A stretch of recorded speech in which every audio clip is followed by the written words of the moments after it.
What's up, guys? Today we're going to be going over the Savage 110 Tactical.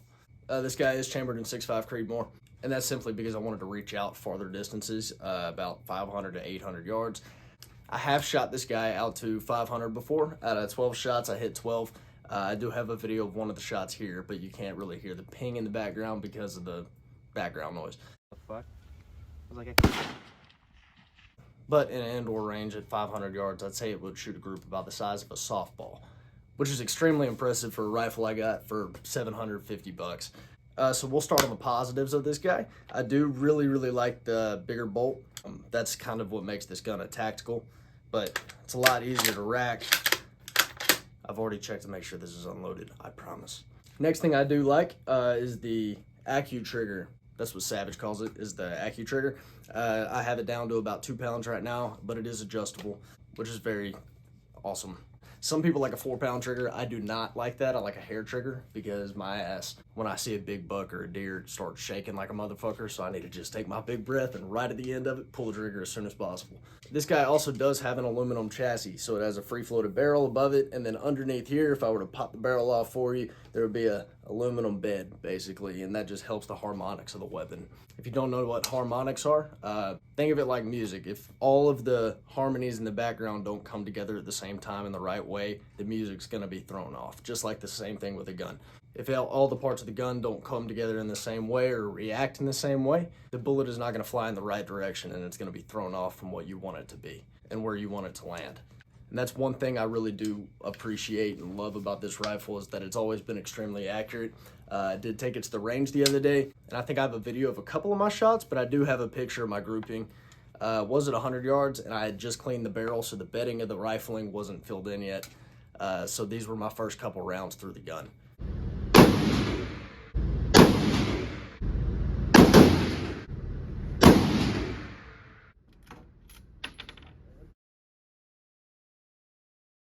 That was also with a ammunition that this rifle doesn't tend to love. I like to bring the shittier ammo to the range just to get me on target.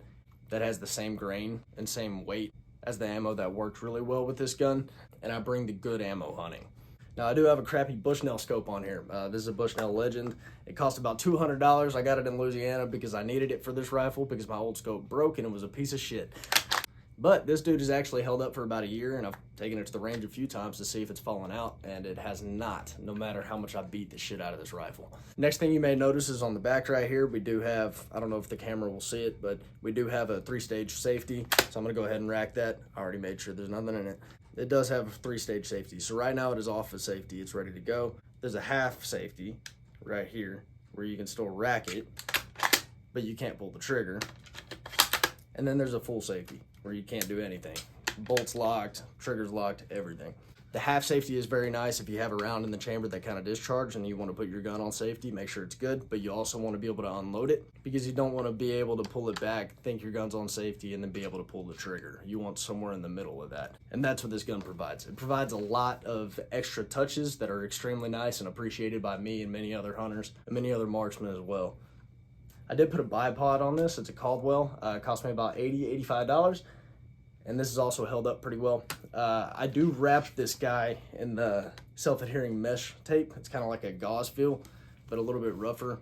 And the more you use it, the more it adheres to where your grip is. It also reduces reflection, which the barrel of this gun does pretty well. It is matte finish, but with this bright light on it, you can kind of see a slight reflection on it. And so I went ahead and put a piece on where my hand goes, and I put some on the bipod, so then at least this is not reflecting. Another thing I really like about this is the 20 MOA angle that this guy has on the rail, and that's just for longer distances. If you think about it, the bullet is going to be falling more at longer distances, so with this angled slightly, it's going to allow the scope to pick up a little bit of that slack. So you'll be able to shoot out to about 800 yards, 1,000 yards, 1,200 yards, whereas if this didn't have a 20 MOA forward angle to it, you would really accurately be able to shoot to about 600, 700, and that's about it. Then it would start kind of flying a little bit more. Your scope wouldn't be able to pick up for it, and your scope would become useless at a certain point. Now, the last thing I do appreciate about this gun is the adjustable buttstock. So this guy right here, you can slide this off when this guy is off. And as well as back here, you can replace this plastic piece in the back. You just take these 2 screws out that sit right in here, You take those off, take the rubber off, and you can replace this plastic piece so it can change how far back it sits. Same thing with this guy, slide it off, and you can change the height at the cheek rest, which is great. Some people do tend to like this bigger mag release. I don't personally like it because I've had sticks come up in here before and then pop my magazine out while I'm walking, and it's quite frustrating. But that's really the only bad thing I can say about this gun. It does have a detachable barrel nut as well, so you can put a suppressor, throw a can on it, or just put a muzzle brake or a compensator on there, which is what I'm gonna do. I'm gonna put a compensator or a cool muzzle brake on it, just to kind of hide the flash at the end. But yeah, I mean, the only bad things, like I said, is the mag release. That's just a personal opinion. A lot of people love it. And as well as the weight of this guy. It does weigh about 9-10 pounds. It's pretty heavy. With all my stuff on it, I haven't weighed it, but it's very heavy. But anyway, guys, I hope you all enjoyed the video, and if you did, go ahead and leave a comment and a thumbs up, and go ahead and like and subscribe as well. And until next time, guys, stay strapped and stay safe.